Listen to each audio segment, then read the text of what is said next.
men who aren't immature, because then we'll go back to the immaturity issue, and who are goal focused tend to organize themselves in relationship to perceived competence while pursuing that goal. And I think, one of the things that's puzzled me, for example, is a trope, let's say, that's very common in American movies, because it kind of runs contrary to the apparent presuppositions of something like evolutionary biology. So you can imagine a football team movie, and you can imagine a subplot being a quarterback who overcomes the odds and wins the championship game and is paraded out of the stadium on the shoulders of his teammates. So they're all celebrating him, right? They're pushing him up to the highest position. One of the consequences of that is that he becomes much more radically attractive to the cheerleaders, let's say. And then you might ask, well, what the hell's up with those males who are putting this guy up on their shoulders, because they seem to be taking a reproductive hit with their celebration of his ability.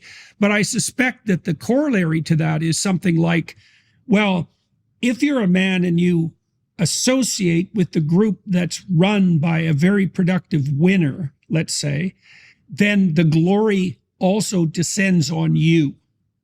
And so you think that's a reasonable hypothesis? Absolutely. And in social psychology, we call this basking in reflected glory, or burgeoning. And that's even if my team wins. So if UGA wins a basketball or a football championship, I go, hey, we won. I feel great. But if it's my own team and I'm on it, yes, you definitely get esteem and status from being associated with great people.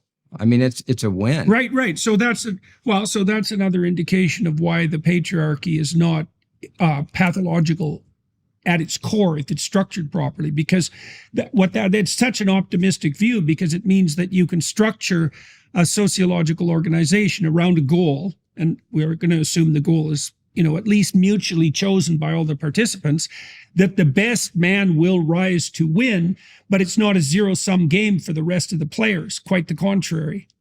And you can see that with hunting, I think, is the best example among hunter-gatherers. So from what I've read, the anthropological literature, any given hunter, even if he's the best hunter in the tribe, has an overwhelming probability of failing at any given hunt.